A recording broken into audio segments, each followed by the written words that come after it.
금요일 아침 글로벌 마켓 나우의 김희욱입니다. ECB 통화정책 회의 결과가 드디어 나왔습니다.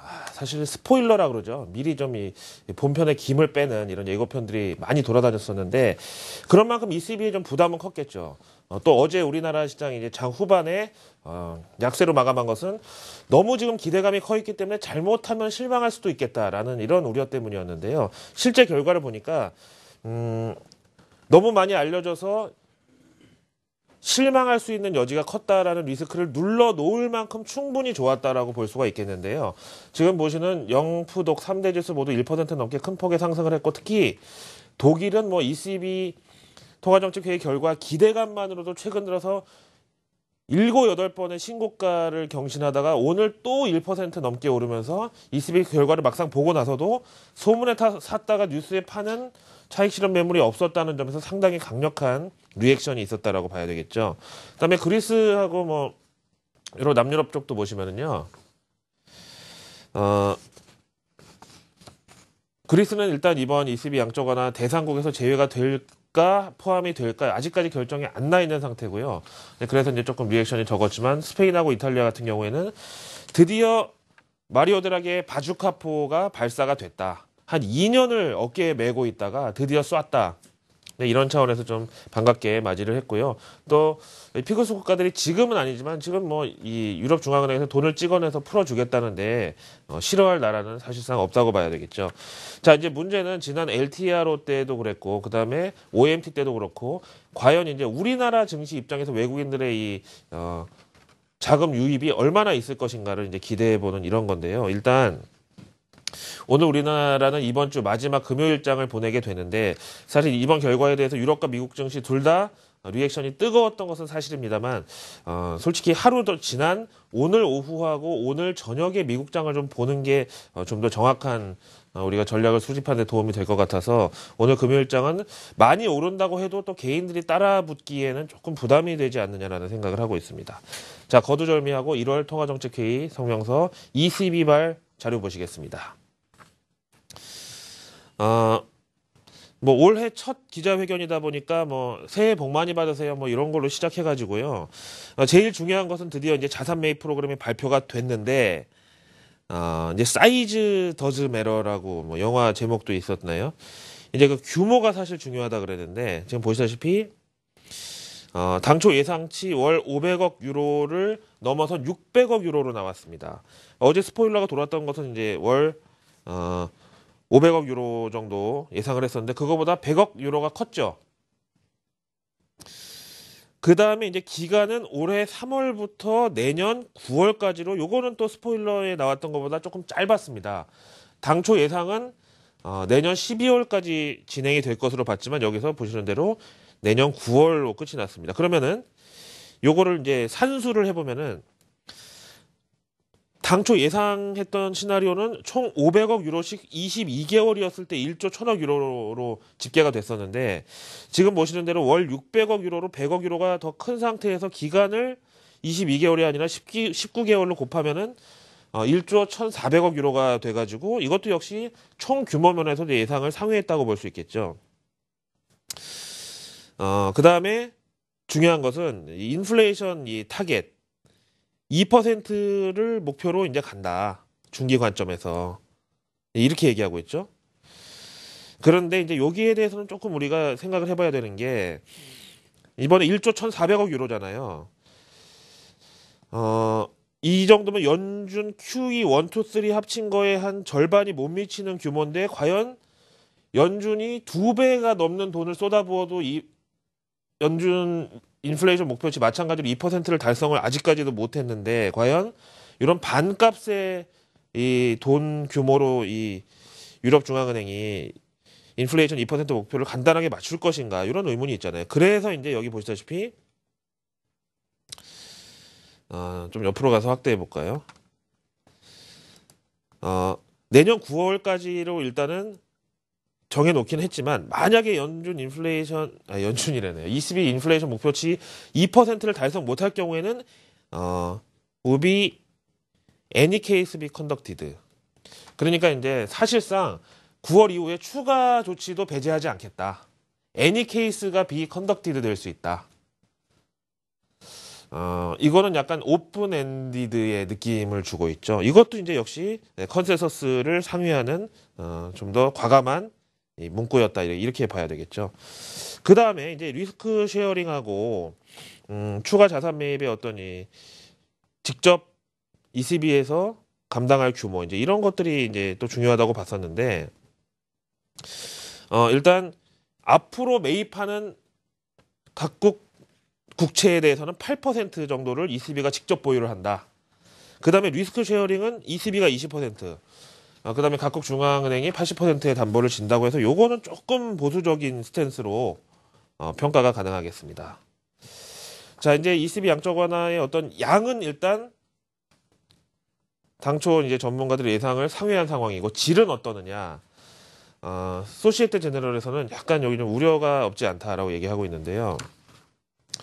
일단 방법론적으로 연준 QE를 따라가기 시작한 이상 결국은 이게 쉽게 못 끝날 것이다. 그래서 만약에 이제 ECB의 이 양적 완화가 일단은 1조 1,400억 유로로 시작을 했는데 연준도 QE3까지 나올 거라고 사람들이 예상을 못 했잖아요. 제로 했지요.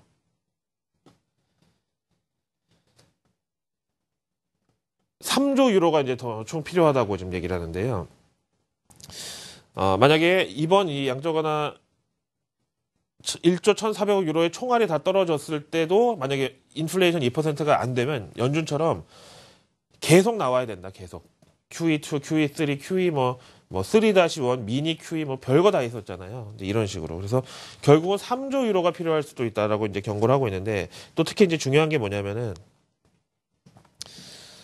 뭐 사진만 봐도 이제 이 어린 양이 진짜 배고파서 이런 건지 아니면 진짜 뭐 직업적으로 하는 건지 뭐 모르겠다는 느낌이고 일단은 그리스하고 키프로스가 솔직히 지금 투자 적격 등급에서 밑으로 떨어져 있는데 이게 과연 대상이 될지 여부에 대해서 중요하다 이제 이렇게 얘기하고 있습니다. 그래서 이번에 ECB 통화정책회의 이제 결과상 ECB QE 그러니까 자산 매입 규모는 시장의 컨센서스를 웃돌았습니다. 그래서 오늘 1차적으로는 뭐 호재다라는 반응이 나오긴 했습니다만은 그런 질적인 방법론적인 문제에 대해서는 아직까지 좀 시장이 숙제를 줬다. 네? 이렇게 결론을 낼 수가 있겠죠. 자, 그렇다면 어제 이제 말씀드린 대로 어제 우리나라 이제 장중에 ECB 기대감을 미국 증시에서 이어받아가지고 강세를 보이다가 막판에 이제 마이너스로 마감했던 게 상당히 좀 평소 리스크에 민감하고 소심한 한국의 투심을 반영했다고 보는데 오늘 추가 상승은 이제 충분히 가능하다고 봅니다. 그런데 과연 이러다가 오늘 오후랑 오늘 저녁 미국에서 식사 끝났다 하고 만약에 하루 늦게 소문에 샀다가 뉴스에 파는 차익 실현 매도가 나올 경우에 과연 우리는 오늘 상승분을 다음 주 월요일 날도 지켜내고 이제 수렴하는 이런 연착륙이 가능할 것이냐에 대한 의문을 좀 가지게 되는데요. 일단 이제 세 가지 문제에 대해서 한번 이제 정리를 해보는데 이번 ECB 양적 완화 체크 포인트 3 사실 앞에서 보신 대로 어떤 이제 이 규모 면에서는 이번에는 상당히 이제 실망할 여지가 컸다. 왜냐하면 미리 너무 다 알려졌기 때문에. 그런데 지금 사진에 보시는 골드만삭스 출신의 마리오 드라기는 이제 시장의 이런 어떤 소통이라든가 시장을 다루는 기술에 있어서 상당히 좀 노련한 사람이거든요. 솔직히 ECB 양적 완화도 이게 2년 전부터 whatever it takes 해가지고 무엇이든 하겠다 이후로 지금 2년 반 만에 나온 거란 말이에요. 근데 그때 만약에 QE를 끄집어냈으면 아마 지금 ECB는 QE 3, 4까지도 나왔었어야 될 겁니다. 근데 그런 차원에서 상당히 노련한 대처를 하다가 결국은 아주 이 쪼는 맛을 다 보여주고 이제 양적 완화를 내놨다는 이제 이런 분석이 가능한데 일단 여기서는 이렇게 얘기합니다. ECB의 양적 완화가 생각보다 공격적이었다는 것은 유로존 경제가 진짜 생각보다 심각한 상황이라는 것을 그대로 반증하는 게 아니냐. 그 다음에 이제 이 교역 환경에 있어서 유로화 약세를 유도하면서 유로존에서 만들어지는 제품을 수입하는 국가들은 요 가격 인하의 혜택이 있고 유로존에는 또 이걸 수출하면서 받은 수출 대금이 유로화 약세로 인해서 또 무역 수지 흑자가 이어지는 이런 상부상조의 이펙트가 있을 것이다. 그 다음에 이번에 또 이상했던 것은 이상했다 그러나요? 또 희한했다 그래야 되나요?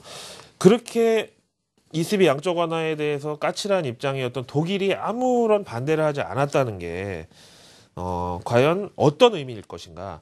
독일도 유로존 경제가 심각하다는 거에 동의를 했다는 건가? 아니면 독일도 처음에 그냥 시누이 같은 역할을 했지만 결국 시어머니는 아니고 ECB 양적 완화에 대해서 돈이 생긴다는 거는 뭐 나쁘지 않다라고 봤든가? 아니면 저렇게 ECB가 양적 완화를 한다고 해도 이제 자기들이 어떻게 그동안 영향력을 행사할 수 있다는 점에서 오히려 더 좋아했을까? 좀 여러 가지 해석이 있을 수 있죠. 자, 이런 유로존의 호재는 월가에 그대로 상륙을 했습니다.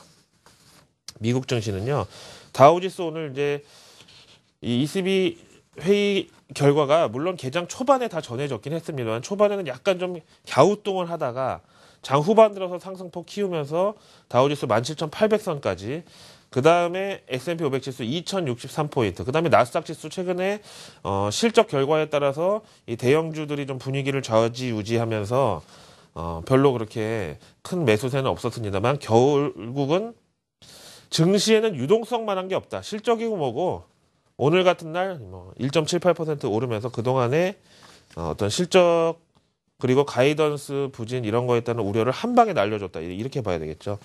자, 그 다음에 이제 각국 중앙은행을 확대해서 이제 이런 어떤 스킴을 본다면은 당연히 이제 이 일본 중앙은행도 여길 따라갈 것이고 뭐 ECB가 어떤 이 양떼몰이 역할을 하긴 할 텐데 이제 연준은 그래도 마이웨이를 간다. 우리는 과연 어떤 연준의 역할론이 뒤로 빠졌을 때 그거를 ECB나 일본 중앙은행이나 기타 등등이 메워줄 수 있을 것인지에 대해서 유불리를 잘 따져봐야 되는데 일단 현재 연방금리 선물에서는 연준 기준금리가 10월 달에 오를 것으로 예상을 하고 있고 현재 9.76개월이 남아있는 상태고 큰 변화가 없는, 오늘 같은 날 한번 체크를 해봤더니 그렇더라 이렇게 나왔습니다.